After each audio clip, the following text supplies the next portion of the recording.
As the war in Ukraine rages on and Ukrainians fight bravely for their country, the European Union steps up once more its support for Ukraine and the sanctions against the aggressor that is Putin's Russia.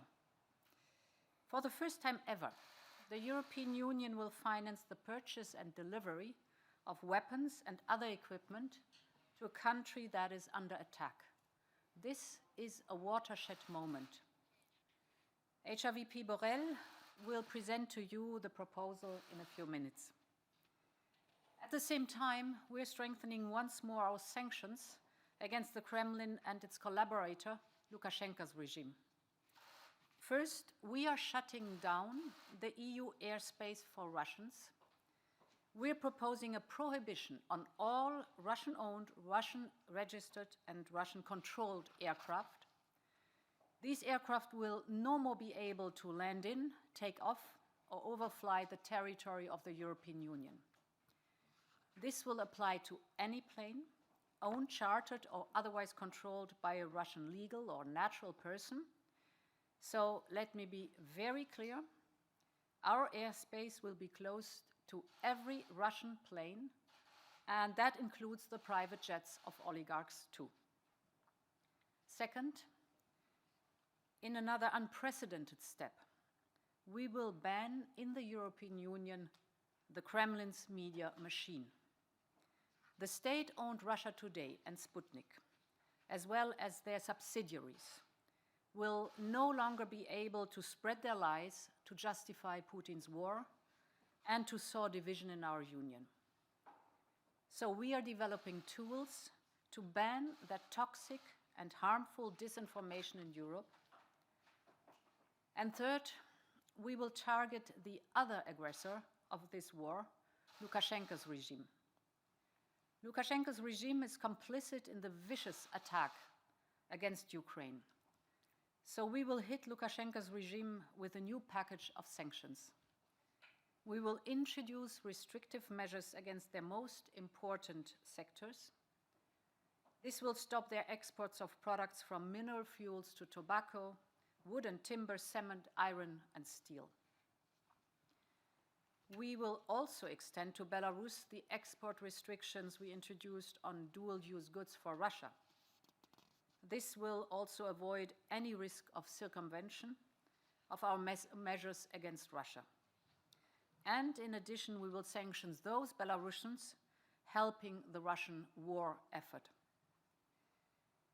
All these measures come on top of the strong package that I presented to you last night, agreed by our international partners.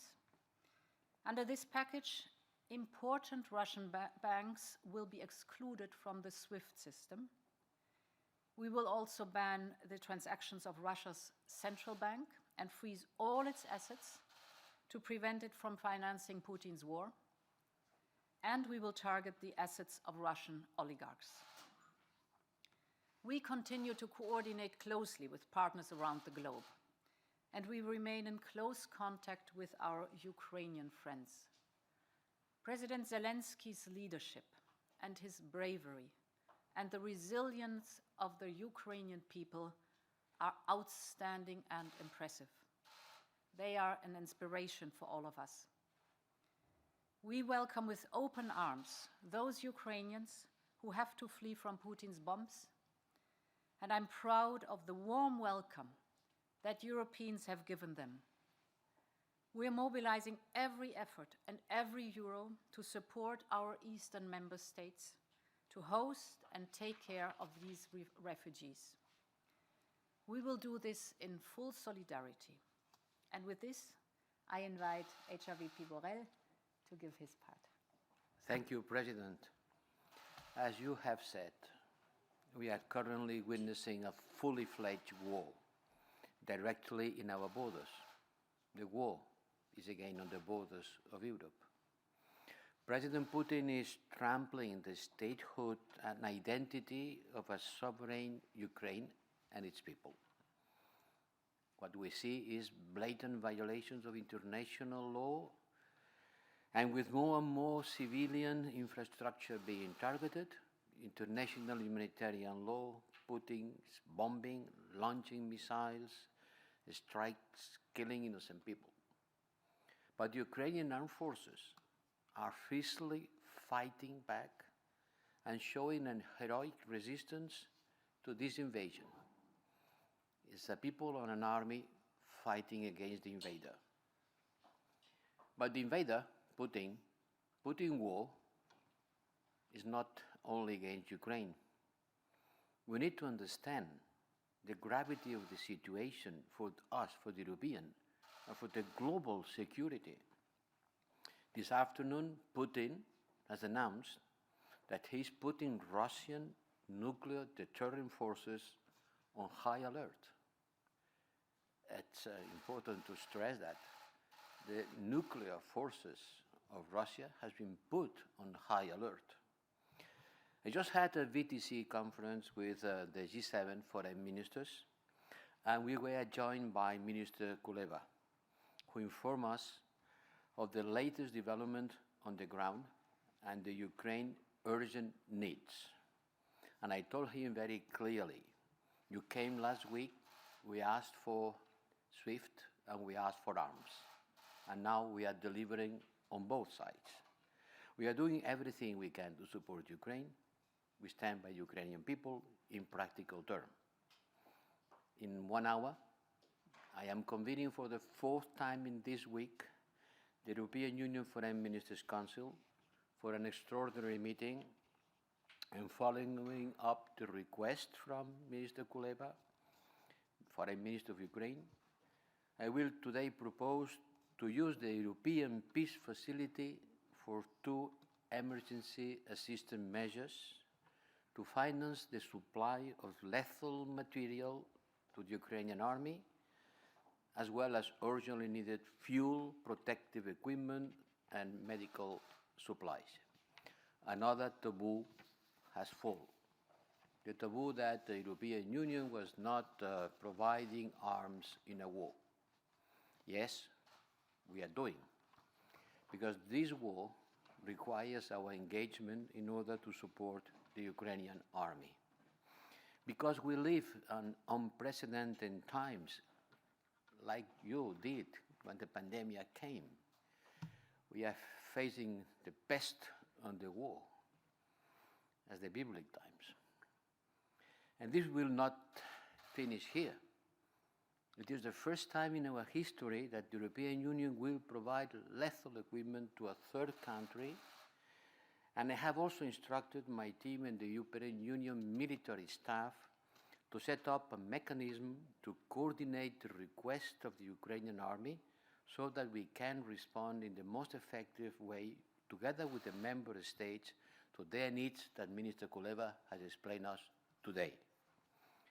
Today we will provide the political endorsement also of the European Union 27 member states to the overall package of measures outlined by President von der Leyen that will pave the way for the swift adoption of all necessary acts.